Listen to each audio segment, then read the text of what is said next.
बनवाड़ा गांव में मिट्टी सत्याग्रह यात्रा लेकर पहुंची नर्मदा बचाओ आंदोलन की अभिनेत्री मेधा पाटनगर और उनके साथ किसान नेता डीपी धाकड़। सभी ने किसानों से रूबरू हुए और 3 काले कानून के खिलाफ सबको अहिंसावादी तरीके से लड़ने के लिए एवं एक दूसरे को कंधे से कंधा मिलाकर साथ चलने के लिए हम दो हमारे दो के खिलाफ लड़ाई लड़ने के लिए सभी किसानों से रूबरू होकर चर्चा की और धनेश्वर सोलंकी की टीम के द्वारा नर्मदा बचाओ आंदोलन की अभिनेत्री मेधा पाटनर और किसान नेता डीपी धाकड़ और सभी साथियों का नींबू और मिर्ची के हार और फूल के हार से स्वागत किया। धनेश्वर सोलंकी ने बताया कि आज से 100 साल पहले 12 मार्च से 6 अप्रैल के दौरान आज़ादी के आंदोलन के में राष्ट्रपिता महात्मा गांधी ने दांडी यात्रा के द्वारा देश को जगाया था, नमक सत्याग्रह को देश में कोने कोने तक पहुंचाया था। उसी की प्रेरणा लेकर आदरणीय दीदी मेधा पाटनगर मिट्टी सत्याग्रह यात्रा को लेकर गांव-गांव तक पहुंच रही है और जनसंवाद के माध्यम से लोगों को जगा रहे हैं। हर हाल में किसानों के 3 काले कानून जब तक वापस नहीं होंगे तब तक मिट्टी सत्याग्रह यात्रा को लेकर हम गांव-गांव तक पहुंचेंगे और लोगों को जगाकर किसान आंदोलन को नई रूपरेखा तैयार करेंगे। और जब तक 3 काले कानून वापस नहीं होंगे तब तक सभी किसान दिल्ली के चारों ओर डेरा डाल रहेंगे। जावरा से उमंग एक्सप्रेस के लिए जीवन सिंह डागी की रिपोर्ट। रिग्नोदवासी, आज आप और हम सब लोग भली भांति जानते हैं कि दिल्ली में कितने लंबे समय से किसान लोग आंदोलन कर रहे हैं,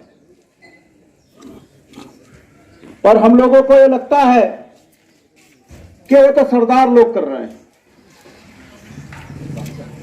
कई लोग जब व्हाट्सएप फेसबुक पर लिखते हैं तो ऐसा लगता है और तरस भी आती है।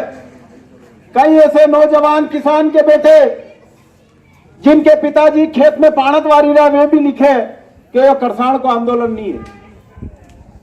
मेरे भाई, अभी तो तुम बीजेपी कांग्रेस कर लोगे, तुम्हारी दुकान चल जाएगी, तुम्हारे क्षेत्र के नेता तुम्हें आशीर्वाद दे देंगे, लेकिन जिस दिन तुम्हारा घर लूटेगा उस दिन तुम्हारा पड़ोसी भी साथ नहीं देगा।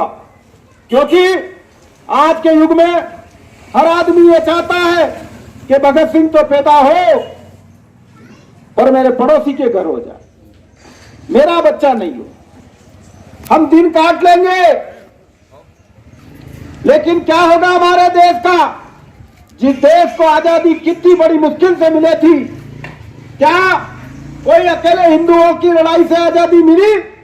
क्या किसी एक ही मुसलमान से आजादी मिली? क्या एक ही सिख से मिली?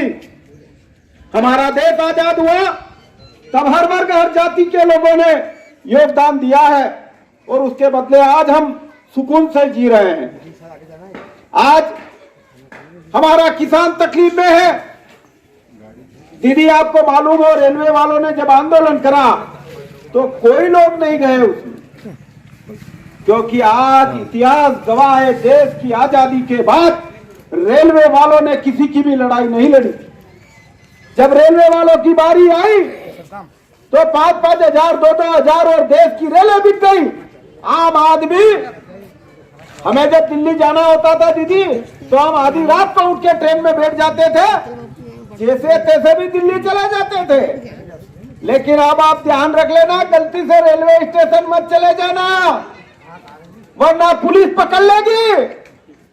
रेलवे स्टेशन के अंदर जाने के भी 50 रुपए तुम्हें देना पड़ते हैं, तब उस रेल देवी के दर्शन होते हैं। अब गरीब आदमी बड़ौदा, दिल्ली और बंबई मन मर्जी से नहीं जा सकता है, क्योंकि लोकल ट्रेन तो गई और बुकिंग कराओगे, बुकिंग होगी, दलाल पैसे लेगा और दिल्ली 4 गुने में जाओगे। हम किसान आंदोलन में दिल्ली जाने वाले थे, हम सबने तय किया कि ट्रेन से चले, तो हमने कमीशन एजेंट को फोन लगाया, भाई आजकल रेट कहीं चली रहा है, तो उसने बोला कि 4 व्हीलर से चले जाओ, ट्रेन महंगी पड़ेगी। और मोदी जी कह रहे हैं कि पूरे देश में क्रांति आई है, 2 व्हीलर और 4 व्हीलर इतनी बिक रही है, कहाँ है गरीबी? सही बात है उनकी, ट्रेन बंद कर दी, आपको 4 व्हीलर मोटरसाइकिलें खरीदनी पड़ी और उन्होंने आपकी इस खरीदी को देश की प्रगति बता दिया। बीएसएनएल वाले देख लो आप,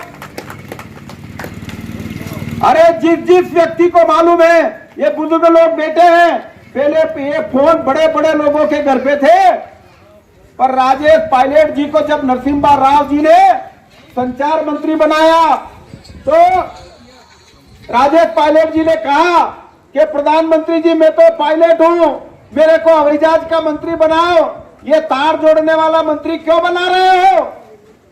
तब नरसिम्हा राव ने कहा था कि पायलट जी मैं इसलिए तुम्हें बड़ा संचार मंत्री बना रहा हूं कि बिना तार के हवाई जहाज चलता है, कम से कम तुम सब घरों में ये फोन तो लगा दोगे।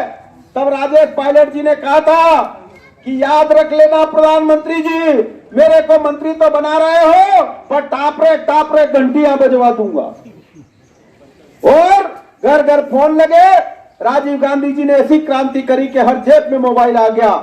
और यहां भी जब डाका पड़ा तो उनको लगा कि अब बीमारी लग गई है, मोबाइल की आदत बन गई है, तो प्रधानमंत्री जी जियो लाए।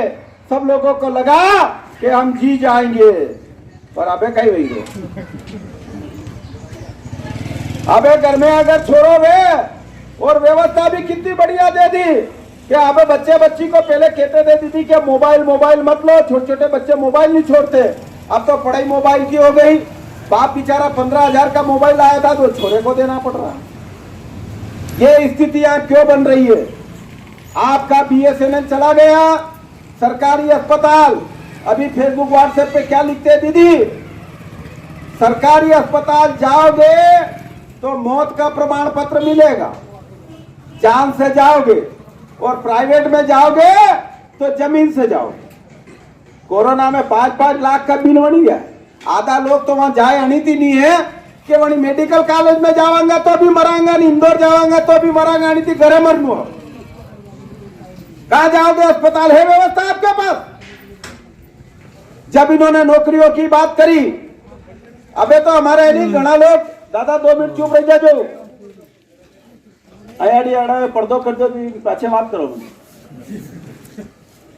अभी हमारे यहाँ किसी बच्चे को बोल दो अच्छा पढ़ना तो वो करे क्या करूंगा बड़ी ने, अरे हगरा ने मालूम के नौकरी तो मिलेगा जी नहीं, तो बेचारा बड़ी ने कहा खून बारो बड़ी। सरकारी स्कूल सारे बंद हो गए हैं। मध्य प्रदेश की सरकार 9,000 स्कूल बंद कर रही है। आपका भी किसी का बच्चा भी सरकारी स्कूलों में बड़े मुश्किल से जा रहा होगा। अरे भाई तुम्हारे पास अस्पताल सरकारी बंद है, स्कूल बंद है, सरकारी टेलीफोन बंद है, सरकारी सारी व्यवस्थाएं बंद हो गई है, और प्रधानमंत्री जी बोल रहे हैं आत्मनिर्भर बन जाओ।